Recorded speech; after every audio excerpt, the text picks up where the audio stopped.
Une veillée au village. Conte du Mali. Dumbi Fakoli. Nanyuma et le djinn. Tout le monde aimait Nanyuma.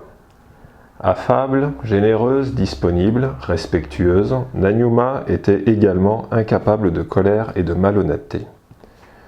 Toujours sereine, toujours prête à tendre une main secourable, Nanyuma, de son éternel sourire, de jour comme de nuit, illuminait les cœurs en détresse. Préférée des vieilles personnes, elle était aussi l'amie des enfants et des adolescents. Nanyuma, cependant, avait le défaut des hommes et des femmes qui n'écoutent que leurs propres paroles.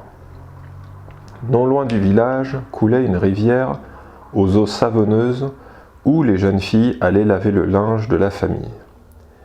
Accueillant le jour, ce cours d'eau était inhospitalier dès que le crépuscule de sa lumière mordorée annonçait la nuit.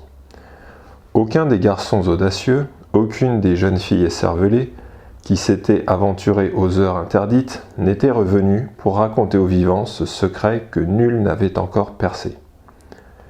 Chacun savait seulement qu'une femme djinn, une méchante femme djinn, y régnait en souveraine absolue. Nanyuma n'aimait pas laver le linge avec ses camarades d'âge et de jeu. Nanyuma aimait à se rendre à la rivière à la frontière du crépuscule et de la nuit. Personne ne savait pourquoi. Mais les langues déliées, raconteuses de ce que les oreilles indiscrètes avaient écouté, disaient qu'à la rupture du crépuscule, les eaux savonneuses, devenues claires et limpides, chantaient une chanson à la gloire du jour initial de la création. Et Nanyuma, ajoutait-elle, aimait à écouter cette chanson céleste.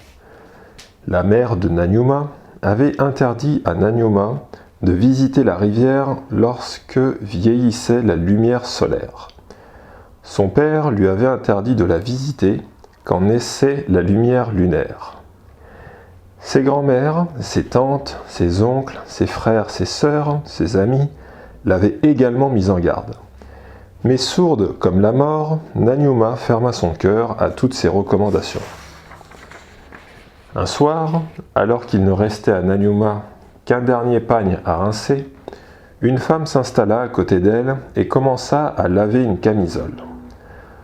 Longue comme un sentier, large tel un fleuve, la camisole couvrait et dépassait toute la surface de la rivière. Nanyuma regarda les mains qui frottaient l'habit. Elle ne les vit pas. Elle porta le regard sur le corps de l'inconnu. Celle-ci était vêtue de la nudité du jour primordial et parée de bijoux d'or et d'argent scintillant dans l'obscurité. Nanyuma chercha son visage. Il se perdait dans le ciel, au milieu des étoiles, à califourchon sur un arc-en-ciel. Nanyuma trembla à l'écoute de l'inconnu qui commença à chanter. « Oh, belle et gentille Nanyuma, ta mère t'a interdit de troubler mon repos. Tu ne l'as pas écouté. Ton père t'a interdit de venir troubler mon repos. Tu ne l'as pas écouté. Aujourd'hui, tu as vu ce que tu ne devais pas voir. » De sa belle voix crépitante, comme un feu de paille, Nanyuma chanta sa réponse. « Ô femme djinn, maîtresse de ce lieu, je ne savais pas que tu prêtais la rivière le jour pour être en paix la nuit. Ô femme djinn, propriétaire de la rivière, je ne savais même pas que cet endroit était habité. Ô femme djinn, pardonne-moi, je te jure sur l'esprit de mes ancêtres que je ne recommencerai plus. » La femme djinn, propriétaire de la rivière, n'avait jamais entendu pareille voix. Douce comme le miel, chaude comme le soleil, fraîche comme la rosée. Séduite, elle se garda de prononcer tout de suite la sentence. Toute la nuit durant, elle continua de chanter et d'écouter la réponse de Nanyuma inonder ses sens de bonheur. À l'approche de l'aurore, elle libéra enfin Nanyuma. « Ô belle et gentille Nanyuma, qui n'écoute ni sa mère ni son père, je consens à te pardonner, car ta voix suave m'a bercé toute la nuit. Mais je dois te punir. Si tu racontes ce que tu as vu et ce qui s'est passé, tu mourras. Si tu gardes le silence, tu seras frappé d'une maladie incurable. Maintenant, va. » Fatiguée, résistant difficilement au sommeil et encore apeurée, Nanyuma n'eut pas le courage de demander plus de clémence à la femme djinn. Elle se résigna à son sort et rentra au village. Les uns après les autres, tous ses parents, tous ses amis et ses voisins, avec d'infinies précautions, essayèrent pendant plusieurs jours de lui voler quelques mots sur cette nuit des secrets inviolables. Mais Nanyuma ne voulait pas mourir. Optimiste de nature, elle préférait affronter la maladie qui s'était emparée d'elle dès le lendemain. Avec l'aide de Dieu et des ancêtres, sa mère et son père finiraient bien par croiser la route d'un bon guérisseur. Mais plusieurs mois plus tard, Nanyuma était toujours malade. Des 77 guérisseurs accourus à son chevet, aucun n'avait réussi à lui apporter le moindre soulagement. Le désespoir s'installa dans la famille. Nanyuma elle-même commença à souhaiter sa propre mort. Cependant, sachant qu'elle pouvait se la donner à tout moment en brisant le terrible secret, Nanyuma décida, avant de passer à l'acte fatal, de demander à la femme djinn l'échange de la punition contre une autre. La nuit, pendant que tout le village dormait, elle chanta à voix basse. « Ô femme djinn, maîtresse de la rivière et de ses abords, je n'ai pas parlé, j'ai gardé le silence et je suis malade d'une maladie incurable. Ô femme djinn, je ne veux pas mourir à mon âge et je ne souhaite pas rester malade.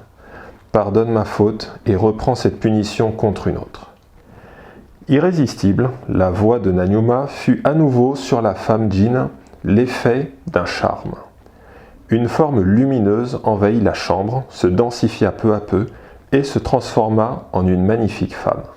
« Ô belle et gentille Nanyuma, dit-elle, tu as supporté dignement la maladie que je t'ai envoyée. Je consens à échanger cette punition contre une autre. Tu deviendras ma belle-fille et tu seras le premier être humain à épouser un djinn.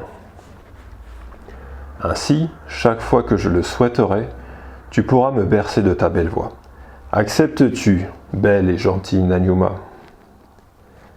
Nanyuma ne savait pas quelle surprise agréable ou désagréable lui réservait cette nouvelle punition. Mais elle ne prit pas le temps de réfléchir, elle avait trop souffert de sa maladie et sa jeunesse lui interdisait de mourir. « Ô femme djinn, si ton fils me veut pour compagne, j'accepte de l'épouser, répondit-elle. C'est ainsi que Nanyuma, belle jeune fille, pétrie de qualité, mais n'écoutant que sa propre parole, fut guérie de sa maladie. Et c'est également ainsi que, depuis ce jour très lointain, les djinns et les êtres humains peuvent lier leur destinée le temps d'une vie terrestre.